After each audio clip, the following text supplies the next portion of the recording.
묵상 기도 드리심으로 금요일 새벽 예배를 하나님께 드리겠습니다.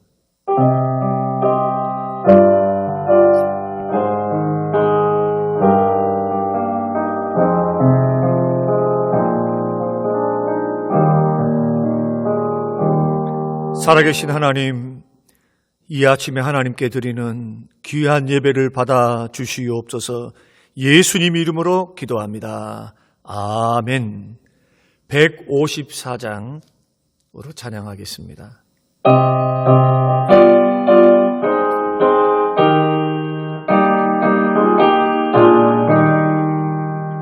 생명의 주여 면류관 받으시옵소서. 날 위해 쓰신 것이가 나 기억합니다. 족의 생활의 기도를 늘 기억하게 하시고 그 십자가의 은혜로 날 인도하소서.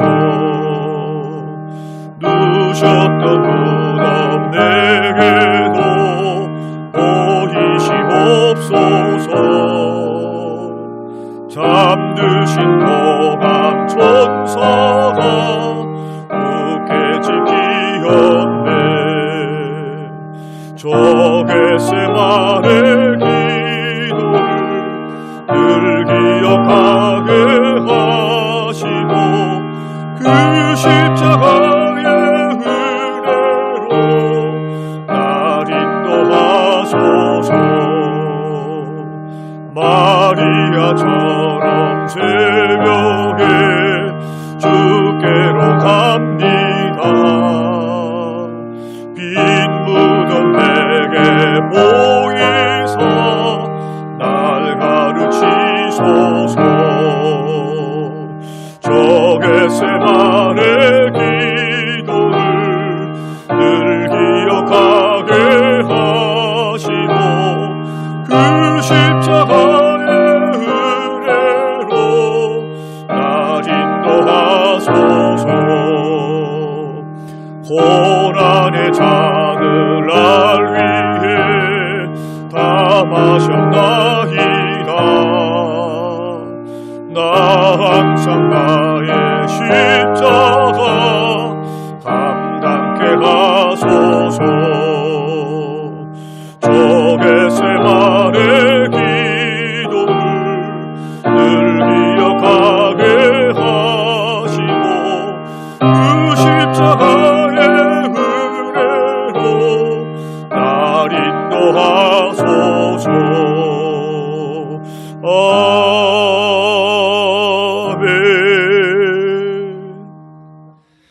오늘 우리에게 주실 하나님의 말씀 마태복음 27장 45절에서 50절 말씀입니다. 마태복음 27장 45절에서 50절. 제6시로부터 온 땅에 어둠이 임하여 제9시까지 계속되더니 제9시쯤에 예수께서 크게 소리질러 이르시되 엘렐리 라마 사박다니 하시니 이는 곧 나의 하나님 나의 하나님 어찌하여 나를 버리셨나이까 하는 뜻이라. 거기 섰던 자 중 어떤 이들이 듣고 이르되 이 사람이 엘리야를 부른다 하고 그 중에 한 사람이 곧 달려가서 해면을 가져다가 신 포도주에 적시어 갈대에 꿰어 마시게 하거늘 그 남은 사람들이 이르되 가만두라 엘리야가 와서 그를 구원하나 보자 하더라. 예수께서 다시 크게 소리 지르시고 영원히 떠나시니라. 아멘. 아멘. 예수님께서 우리 시간으로 금요일 오전 9시에 십자가에 못 박히신 후에 오후 3시까지 십자가에 매어 달려 계셨습니다. 그런데 오늘 본문이 말씀하고 있는 것처럼 6시간 동안 온 땅에 어둠이 임했다고 46절에 말씀하고 있습니다. 그리고 오후 3시쯤 되어서 큰 소리로 엘리엘리 라마 사박다니 나의 하나님 어찌하여 나를 버리셨나이까 외치시고 그리고 50절 말씀 보면은 예수께서 다시 크게 소리 지르시고, 그러니까 예수님께서 엘리리 라마 사박다니 이렇게 외치신 후에 예수님께 다시 큰 소리를 지르셨는데 그 소리가 어떤 소리인지는 모르겠습니다. 추정하건대 어찌하여 하나님 나를 버리시나이까 하시는 아마 탄식의 소리였다, 그렇게 추정을 합니다. 그리고는 예수님의 영혼이 떠나셨다고 기록하고 있습니다. 이 6시간 동안에 예수님은 십자가의 모진 고통 속에서도 우리 주님은 7가지 귀한 말씀을 남겼고, 그곳에서 예수님께서는 또한 죄인을 구원하시는 일도 하셨고, 원수를 용서하시는 일도 하셨고, 또 자녀로서의 효를 다하는 아들의 마지막 역할도 하셨습니다. 이 십자가상의 7가지 말씀을 우리는 가상칠언이다, 이렇게 후대 사람들이 명명해서 십자가상의 7가지 말씀이라고 우리들은 이렇게 부르기도 합니다. 오늘은 십자가상에서 하셨던 주님의 7마디 말씀을 시간 흐름을 중심으로 살펴보면서 함께 은혜를 나누고자 하는데, 첫째는 예수님께서 용서하는 기도를 드렸습니다. 누가복음 23장 34절에 저희 죄를 사하여 주옵소서, 아버지여 저희를 사하여 주옵소서, 자기가 하는 것을 알지 못함이니이다, 이렇게 고백을 했습니다. 예수님께서 십자가를 달려서 계실 때 많은 사람들이 모욕을 했습니다. 많은 사람들이 침을 뱉었습니다. 예수님 십자가에 못 박았던 로마 군병들, 그리고 대제사장으로부터 중심으로 하는 종교 지도자들, 백성들, 그런 욕하고 모욕하고 희롱했던 이 많은 사람들, 그런 사람들에게 주님 하늘아버지께 용서해달라고 하시는 기도, 그래서 이 예수님이 지셨던 십자가를 용서의 십자가, 이렇게 우리는 이름을 바꾸어 부를 수 있을 것입니다. 이 예수 그리스도를 믿는 믿음의 사람들, 특별히 기독교는 원수까지 사랑하는, 사랑을 실천하는 종교다, 그렇게 말씀을 드릴 수 있는데, 이 모습을 스데반 집사님도 돌에 맞아 순교하면서 사도행전 7장 60절에 주여 이 죄를 저들에게 돌리지 말아주시기를 간절히 기도했습니다. 예수님의 십자가는 어떤 십자가입니까? 모든 원수까지도 용서하시는 십자가. 우리는 인생을 살아가면서 우리는 상처도 받고 아니면 사기도 당하고 어려움을 당하기도 합니다. 사람들로부터 많은 아픔을 당합니다. 그때마다 우리는 우리 주님의 이 기도의 모범, 스데반의 기도, 원수까지도 용서하시고 자신을 핍박했던 자들을 용서하셨던 이 용서의 마음을 우리는 배워야 될 줄로 믿습니다. 두 번째는 누가복음 23장 43절에 오늘 내가 나와 함께 낙원에 있으리라. 저는 이 대목을 가리켜서 죄인을 구원하는 십자가, 이렇게 이름을 붙여보았습니다. 예수님의 십자가는 어떤 십자가였습니까? 죄인을 구원하신 십자가였다. 예수님이 양편에는 두 사람 다 강도가 못을 박혀서 이제 죽음을 기다리고 있었습니다. 그런데 왼편 강도는 끝까지 회개하지 않았습니다. 끝까지 예수님을 부인하고 오히려 욕하고 희롱했습니다. 그러나 오른편에 있는 강도는 예수님이 십자가에 달리신 그 모습을 바라보면서, 그리고 되어진 일들을 보면서 마음에 깨달음이 왔습니다. 그리고는 죄가 없으신 그 예수님이 십자가에 못 박혔다. 아, 저분은 의로운 분이다. 저분은 죄가 없으신 분이다라는 것을 깨닫는 순간 예수님께 자기 죄를 뉘우치고 회개합니다. 그리고는 예수님께 낙원에 갈 때 자기의 영혼을 부탁한다고 하는 간절한 이 부탁의 기도를 드리고 주님께 도움을 요청합니다. 그때 우리 주님께서 너가 오늘 나와 함께 낙원에 이르리라 하시면서 우편 강도를 구원하십니다. 우편 강도는 죽음 직전에 회개하고 예수를 믿어 구원받은 사람. 그래서 영생은 오직 예수 그리스도를 믿음으로만 가는 것임을 밝혀주시고 증거하시는 그러한 그 증거의 내용으로서 우리 우편 강도를 우리가 생각할 수 있습니다. 예수님이 이것이 두 번째 십자가상에서 말씀하셨던 죄인을 구원하시는 귀한 사역을 하셨습니다. 세 번째는 인간 아들로서 십자가상에서 효도를 다하셨습니다. 저는 이것을 효를 다하는 십자가라고 이름을 붙였습니다. 요한복음 19장 26절에서 27절 말씀 보니까 예수께서 사랑하는 제자와 어머니가 가까이 서 있는 것을 보시고 여자여 보소서 아들이니이다. 또 제자에게 보라 내 어머니라 하시고 어머니를 제자에게 부탁하셨습니다. 십자가의 신앙은 부모에게 효를 다하는 신앙입니다. 예수 믿는 사람들은 부모에게 효도해야 됩니다.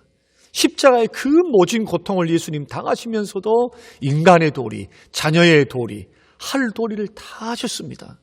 이것이 십자가에서 세 번째 말씀하셨던 예수님의 세 번째 말씀. 네 번째는 마태복음 27장 46절 엘리엘리 라마 사박다니 나의 하나님 어찌하여 나를 버리셨나이까. 하늘아버지께 고통 중에 절규하시는 목소리. 저는 이것을 죄인을 향한 하나님의 사랑을 보여주는 십자가, 하나님의 사랑, 독생자까지도 버리시면서까지 그 하나밖에 없는 독특하신 아들이신 예수님을 버리시기까지 죄인들을 사랑하신 그 하나님의 사랑, 이 하나님의 사랑에 대한 절규, 그 목소리는 저 죄인들을 사랑하기까지 주님, 사랑하기까지 나를 버리시기까지 주님 저들을 사랑하시나이까. 예수님의 이 고통스러운 절규의 모습에서 우리는 죄인들을 사랑하시는 하나님 아버지의 사랑을 볼 수가 있습니다. 그래서 십자가는 우리의 죄를 용서해 주시는, 또 우리를 의롭다 하시고 천국 가게 하시는 놀라운 의뢰이면서 죄인을 십자가에 죽으신 그 아들과 맞바꾸기까지, 아들을 죽게 하기까지 죄인들을 사랑하시는 그 하나님의 고집스러운 사랑, 독특한 사랑, 뜨거운 사랑, 다 갚을 수 없는 그 사랑을 보여주는 것이 바로 예수 그리스도의 십자가입니다. 이것이 네 번째 말씀이고, 다섯 번째 말씀은 요한복음 19장 28절 내가 목마르다. 목마름을 호소하셨습니다. 저는 이것을 이렇게 이름을 붙였습니다. 고통을 감수하면서 사명의 길을 걸어가는 십자가. 예수님은 신성뿐만 아니라 인성도 갖고 계셨습니다. 그래서 고통을 받으면서 이 물과 피를 쏟았으니 얼마나 갈증이 났겠습니까? 그래서 이 목마름을 인간적인 이 감정을 담아서 외치셨습니다. 내가 목마르다. 예수 믿고 구원받은 하나님의 사람들은 예수님처럼 고난을 각오하고 사명의 길 따라가야 될 줄로 믿습니다. 예수님은 사명을 감당할 때 고난을 거부하지 않으셨습니다. 고난을 각오하셨습니다.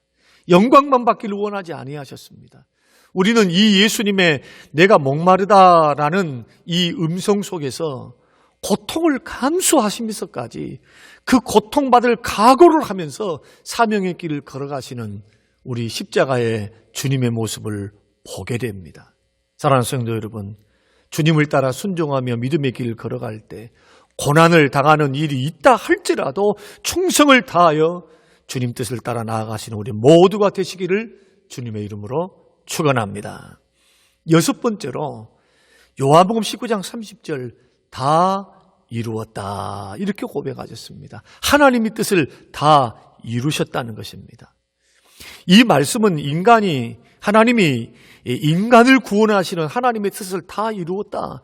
다시 말씀드리면 예수님은 메시아로서의 사명을 다 완수했다. 죄 문제 해결하고 영생을 얻게 하는 하나님의 계획과 목적을 다 성취하셨다라고 하는 주님의 외침입니다. 사명 끝까지 감당하는 하나님의 뜻을 이루는 십자가. 사랑하는 성도 여러분, 우리는 사명을 감당하기까지, 우리 사명이 끝나기까지, 다 이루기까지 주의 뜻을 이루기 위해서 사명을 붙들고 주의 뜻을 붙들어 믿음의 길 걸어가야 될 줄로 믿습니다. 마지막으로 예수님께서 십자가상에서 7마디 말씀 중에 마지막 말씀, 누가복음 23장 46절, 당신의 영혼을 하늘아버지께 부탁하셨습니다. 아버지여, 내 영혼을 아버지 손에 부탁하나이다. 아버지께로 왔다가 아버지께로 돌아간다는 겁니다. 그러니까 예수 그리스도의 십자가는 하늘 아버지께로 갈 수 있는 천국길 가게 하시는 십자가. 예수님도 이 땅에, 아버지로부터 이 땅에 오셨고 예수님이 돌아갈 곳이 천국이었습니다. 마찬가지로 예수 믿고 구원받은 하나님의 사람들도 육신의 장막이 무너질 때 우리 영혼이 돌아갈 곳이 하늘나라인 줄로 믿습니다. 스데반 집사님도 순교하실 때 내 영혼을 주여 받아주시옵소서. 우리의 소망, 우리의 생명, 우리의 영광은 예수 그리스도 십자가입니다. 이 소망을 가지고 생명의 주님을 힘써 전하며 사는 우리 모두가 되시기를 주의 이름으로 축원드립니다. 오늘 주시는 말씀의 핵심 메시지는 7가지입니다. 예수님이 십자가상에서 7가지 말씀들은 7가지 교훈을 주시면서 7가지 사명을 우리에게, 교훈을, 가르침을 우리에게 주고 있습니다. 그 메시지가 어떤 교훈의 메시지입니까? 첫째가 용서하시는 십자가입니다. 두 번째는 죄인을 구원하신 십자가, 효를 다하시는 십자가, 죄인을 향한 하나님의 사랑을 보여주는 십자가, 고통을 감수하면서도 사명의 길을 걸어가셨던 십자가, 하나님의 뜻을 끝까지 다 이루는 사명을 완수하는 십자가, 그리고 이 십자가는 천국 가는 십자가. 마지막 날 주님이 우리를 부르실 때, 또 주님이 우리를 위하여 재림하실 때 우리 모두가 부를 수 있는 영광의 소망, 그것은 사명을 감당하고 난 후에 주님이 주실 칭찬, 주님이 주실 상급, 주님이 주실 영광을 바라보며 예수님처럼 사명의 십자가, 또 은혜의 십자가, 용서의 십자가, 그 효를 다하는 귀한 십자가 같이 짊어지면서 주와 더불어 걸어가는 복된 우리들의 인생이 되시기를 주님의 이름으로 축원합니다. 고마우신 아버지 하나님, 십자가상에 우리 주님께서 그 모진 고통을 당하시면서도 사람을 살리셨고 죄인을 용서하셨고 효를 다하셨고 또 하나님의 뜻을 마지막까지 포기하지 않고 사명 감당하는 귀한 사역을 감당하고 운명하셨을 때는 다시금 하늘 아버지께로 돌아가는 부탁의 기도를 통하여 주님, 우리들이 어디서 와서 왜 살며 어디로 가는가에 대한 분명한 그림을 보이시고 우리의 사명이 어떠해야 하는가, 이 세상에는 어떤 관계를 맺고 어떻게 살아야 하는가에 대해서 가르쳐 주신 것을 감사합니다. 주님, 고난주간 금요일 새벽을 맞이하여 주님 달리신 그 십자가가 우리의 십자가가 되게 하시고 거룩한 십자가, 고난의 십자가, 영광의 십자가, 그 생명을 살리는 십자가 짊어지고 믿음의 길 걸어갈 수 있도록 우리에게 은혜를 더하여 주옵소서. 감사드리며 예수님 이름으로 기도합니다. 아멘. 하늘에 계신 우리 아버지, 이름이 거룩히 여김을 받으시오며 나라에 임하옵시며 뜻이 하늘에서 이룬 것 같이 땅에서도 이루어지이다. 오늘날 우리에게 일용할 양식을 주옵시고 우리가 우리에게 죄 지은 자를 사하여 준 것 같이 우리 죄를 사하여 주옵시고 우리를 시험에 들게 하지 마옵시고 다만 악에서 구하옵소서. 대개나라와 권세와 영광이 아버지께 영원히 있사옵나이다. 아멘.